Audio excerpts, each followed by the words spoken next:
नमस्कार, प्रभात साक्षी news network में आपका स्वागत है। पेश है न्यूज रफ्तार से।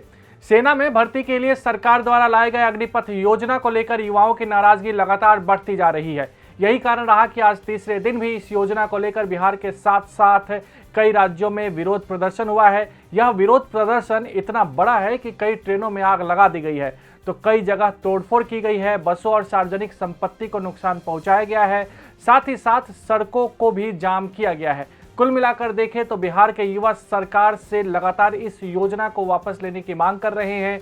बेतिया में तो अग्निपथ योजना के विरोध में उप मुख्यमंत्री रेणु देवी के आवास पर ही युवाओं ने हमला कर दिया। आक्रोशित युवाओं का विरोध प्रदर्शन तीसरे दिन इतना बढ़ गया कि प्रदर्शनकारियों ने 3 ट्रेनों की 28 बोगियों में आग लगा दी है। उत्तर प्रदेश में कई जनपदों में केंद्र की नई योजना अग्निपथ के विरुद्ध प्रदर्शन के बीच शुक्रवार को बलिया में पुलिस ने करीब 100 प्रदर्शनकारियों को हिरासत में ले लिया। बलिया में युवाओं ने एक ट्रेन के खाली डिब्बे में आग लगा दी थी और कुछ बसों में तोड़फोड़ की थी। इसके बाद पुलिस को लाठीचार्ज करना पड़ा। अलीगढ़ में एक बस के टायरों में आग लगा दी गई थी। युवकों द्वारा धरना प्रदर्शन की खबरें प्रदेश के बलिया, अलीगढ़, फिरोजाबाद, अमेठी, वाराणसी, उन्नाव और देवरिया जनपदों से आई है। मध्य प्रदेश के इंदौर में भी सैकड़ों युवाओं ने रेल और सड़क यातायात को बाधित किया है। दिल्ली में भी अग्निपथ योजना के खिलाफ प्रदर्शन हुआ है। कुछ मेट्रो स्टेशनों को बंद करना पड़ा। हरियाणा, राजस्थान, ओडिशा और अन्य कई राज्यों में यह विरोध प्रदर्शन आज भी जारी रहा है। केंद्रीय मंत्री और पूर्व थल सेना प्रमुख जनरल बीके सिंह ने विपक्षी दलों पर आरोप लगाया कि वे सशस्त्र बलों में अल्पकालिक भर्ती के लिए केंद्र द्वारा लाई गई अग्निपथ योजना के संदर्भ में लोगों को उकसाकर विवाद उत्पन्न कर रहे हैं। उन्होंने आरोप लगाया कि चूंकि विपक्ष के पास इसके सिवा करने को कुछ और नहीं है, इसलिए वह योजना का क्रियान्वयन शुरू होने से पहले ही इस पर विवाद उत्पन्न करवा रहा है। कांग्रेस ने अग्निपथ योजना को देश हित के विरुद्ध करार देते हुए कहा कि इस योजना को तत्काल वापस लिया जाए और प्रधानमंत्री नरेंद्र मोदी एवं सरकार को देश के नौजवानों से माफी मांगनी चाहिए। मुख्य विपक्षी दल ने ये भी कहा है कि सेना की भर्ती की आयु सीमा में 3 साल की छूट दी जाए तथा जरूरत पड़े तो रक्षा एवं सेना से जुड़े पूरे मामले पर चर्चा के लिए संसद का विशेष सत्र या सर्वदलीय बैठक बुलाई जाए। सशस्त्र बलों में भर्ती से संबंधित अग्निपथ योजना के खिलाफ प्रदर्शन के कारण अब तक 200 से अधिक ट्रेनों का परिचालन प्रभावित हुआ है। रेलवे ने कहा कि बुधवार को प्रदर्शन शुरू होने के बाद से 35 ट्रेनें रद्द कर दी गई हैं, जबकि 13 ट्रेनों की सेवा गंतव्य से पहले ही समाप्त कर दी गई है। इन सबके बीच रेल मंत्री अश्विनी वैष्णव ने युवाओं से रेलवे संपत्ति को नुकसान नहीं पहुंचाने का आग्रह किया है।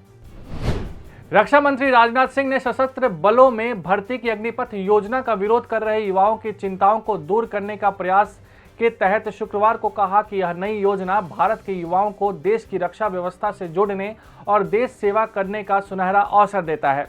रक्षा मंत्री ने कहा कि कुछ ही दिनों में सेना की भर्ती प्रक्रिया आरंभ होने वाली है। उन्होंने विरोध प्रदर्शन कर रहे छात्रों से अपील की है कि वे इसकी तैयारी में जुट जाएं।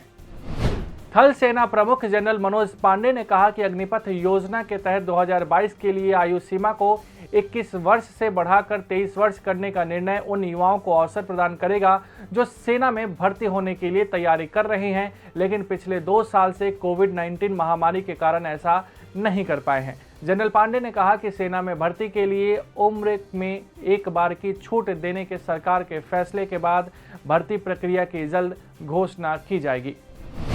आज सुबह सवेरे राजस्थान के मुख्यमंत्री अशोक गहलोत के भाई के आवास समेत 3 राज्यों में 16 अन्य परिसरों पर सीबीआई ने छापेमारी की थी। इसके बाद गहलोत के भाई अग्रसेन गहलोत और 14 अन्य के खिलाफ सीबीआई ने मामला दर्ज कर लिया है। अशोक गहलोत ने कहा कि परिवार के लोगों का क्या कसूर है, मेरे परिवार और मेरे भाई का राजनीति से कोई लेना देना नहीं है। वहीं कांग्रेस के अन्य नेताओं ने इसे प्रतिशोध की राजनीति करार दिया है। प्रधानमंत्री नरेंद्र मोदी की महत्वाकांक्षी आयुष्मान भारत योजना के तहत प्रारंभिक जांच में मध्य प्रदेश के 27 अस्पतालों में अनियमितता परिलक्षित होने के बाद प्रदेश के मुख्यमंत्री शिवराज सिंह चौहान ने कहा कि इस योजना में किसी भी तरह की फर्जीवाड़ा को वह बर्दाश्त नहीं करेंगे। चौहान ने बृहस्पतिवार को मुख्यमंत्री निवास कार्यालय में आयुष्मान भारत योजना की समीक्षा बैठक की थी। भाजपा से निलंबित नुपुर शर्मा की मुश्किलें आगे बढ़ सकती हैं। आपको बता दें कि मुंबई पुलिस नुपुर शर्मा को हिरासत में लेने के लिए दिल्ली पहुंच चुकी है। ऐसे में महाराष्ट्र के गृह मंत्री दिलीप वालसे पाटिल का भी बयान सामने आया है, जिन्होंने इस बात की उम्मीद जताई है कि दिल्ली पुलिस मुंबई पुलिस की मदद करेगी। नुपुर शर्मा पर एक टीवी डिबेट के दौरान पैगंबर मोहम्मद को लेकर कथित आपत्तिजनक टिप्पणी करने का आरोप लगा है। अगर आप भी लेना चाहते हैं देश दुनिया की तमाम जानकारी तो आज ही सब्सक्राइब करें हमारे चैनल को। साथ ही नीचे दिए बेल आइकन को जरूर दबाएं ताकि हर अपडेट आप तक पहुंच सके।